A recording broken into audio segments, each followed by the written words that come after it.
But, on this thing that you were talking about, the, storytelling versus kind of longer form history, Ralph Waldo Emerson was a total Plutarch nut, and he actually kind of modeled his career after Plutarch. My daughter's named Emerson, by the way. We're related to the Emerson family on my mom's side.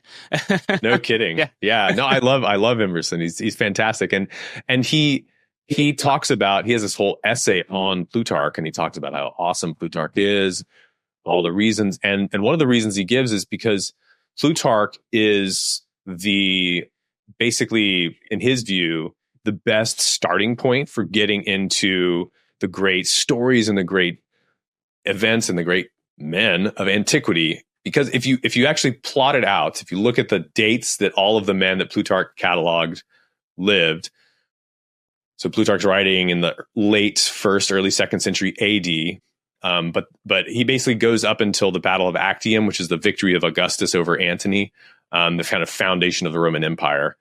So if you look at all the dates, they form a pretty seamless line all the way from before the Persian Wars, from the foundation of the Athenian state and the Spartan state and the Roman state, all the way down Persian Wars, Peloponnesian Wars between Sparta and Athens, the conquests of Alexander, the rise of Rome, the Punic Wars with the Carthaginians, Rome, and the conquest of Greece, and then finally the fall and decline of the Republic.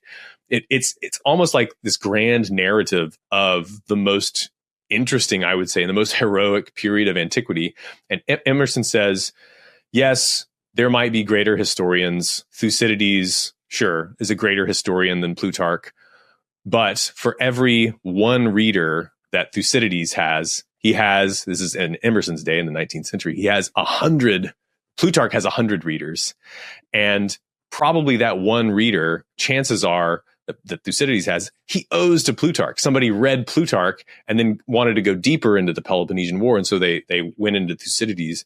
So I think, to really, especially to like capture people's imagination, and if you're like trying to embark on a self-improvement project, everybody's talking about Greece and Rome. Where do I start? Plutarch is, I think, the best place to start, and so I'm trying to make him more accessible in audio form. Although, if you got patience, you can just pick it up and start cranking through it and looking up the references. So let me ask you this, because I think, to me, it's been so long since I was in school, so I was like rereading Plutarch recently, and I just finished the Adrian Goldworthy version of Julius Caesar, and I'm actually reading his Fall of the Empire book right now. And I guess when you look at it, what Greek and Roman figures do you feel like are, in hindsight, totally misunderstood? Like, I feel like when I look at Caesar, for example, I feel like what we're told about Caesar and what actually happened are two very different things, right? Like, if you kind of look at, you had mentioned to me before that you feel like Caesar would be like a modern tech CEO now. He wouldn't be this,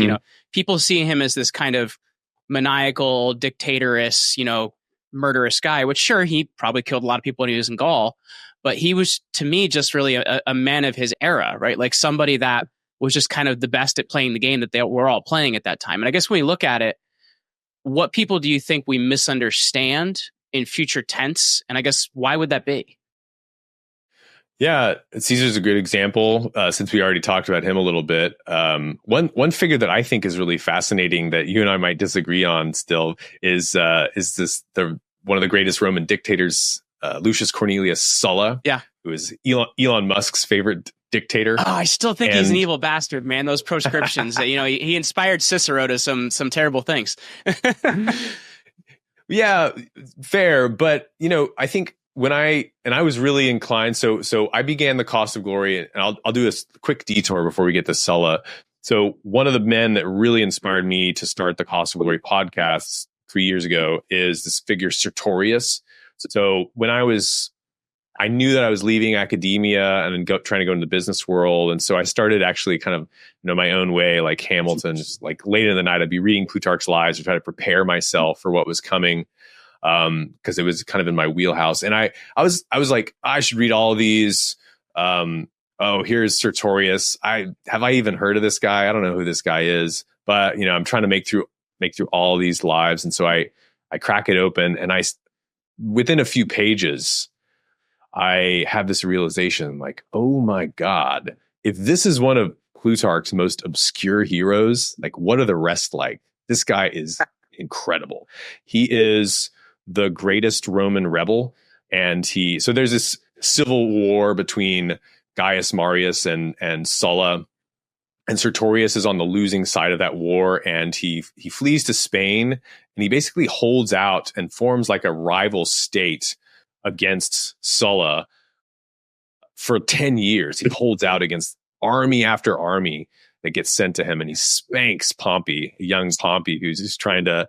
And he only falls because he gets betrayed by one of his officers. So Sertorius is the guy I actually started the podcast with, incredible guy. But so I was primed when I came to Sulla story to see him as the bad guy. And indeed, he did some really terrible things.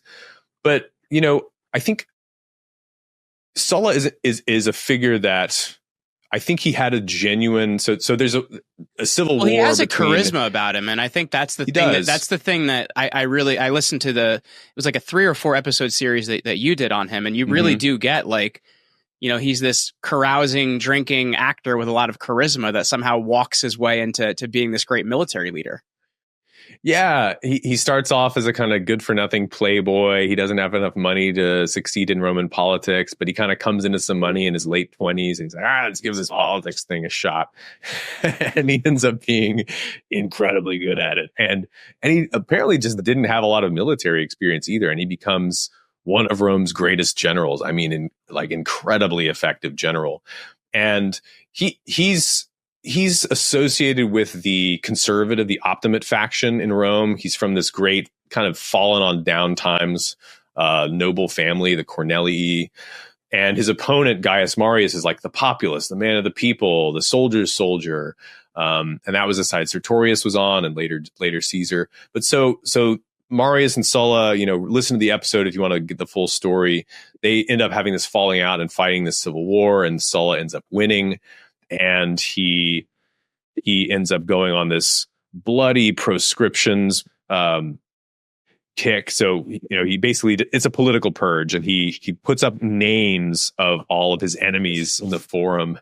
And if your name is on that list, you've got a bounty on your head and your property is confiscated by the state. So he just cuts the head off of all of the populares, and many go into hiding. And I think, if you just look at the proscriptions, it's horrific. And it did set a precedent that Julius Caesar, that Cicero maybe in your telling kind of followed when he executed the Catilinarian conspirators 15 years later. But also Caesar did the un-Sulla thing. He fronted when he was in his civil war. It ends up being the thing that bites him in the ass to actually forgive the guys that could kill him and later do. Right. Caesar's like, no, we're not going to do proscriptions. No, I'm a new kind of dictator. So he's this really important example in Roman history. But, I think when I was doing the life of Sulla, I think the thing that really stood out to me the most is how incredibly daring and competent he was when he was fighting. So he and Marius have this kind of mini war, and then he goes off to fight Rome's enemies in the East, Mithridates in Greece. And he ends up really against all odds winning this war against, vastly superior armies. And he's been declared a public enemy by the Senate, which is kind of controlled by Marius. And so he has no supplies or reinforcements coming, and he manages to scrape it together. And he also has this, I think he does have this sense of justice that there is, it's a kind of eye for an eye sort of justice, which is the old Roman kind of justice. Yes. For sure. And he sacks Athens, and he's just brutal. He tells his soldiers that, Athens rebels. They side with Mithridates, and he tells his soldiers as they finally capture the walls of the city, he's like, spare the buildings and nothing else. And it's just, Plutarch tells living memories of blood running through the Dipylon gate, and just rivers of blood. And it's just horrific. But, that's how the Romans used to deal with rebellious allies. Yes. You have a chance. Surrender or else. How they treated Carthage, right? They didn't even want anything to grow in the ground after they were done with it. Yeah. So I think he's an inspiring figure for all of his faults. And I think that, Plutarch rightly condemns a lot of what he did in his later life, after the proscriptions. And, there is a case to be made that what Sulla's real weakness was when he finally when he finally won the Civil War and started these political purges, he kind of lost control of it, because like a lot of his flunkies and minions are presenting him with new names. Oh, Sulla, don't you remember this other guy? He's your enemy. They're bringing right? heads of people that weren't on the list and being like, "This is the guy, right? You remember him?" Yeah, and he's like, yeah, whatever. And he's kind of trying to celebrate his victory. He's like 60. He's getting drunk and partying.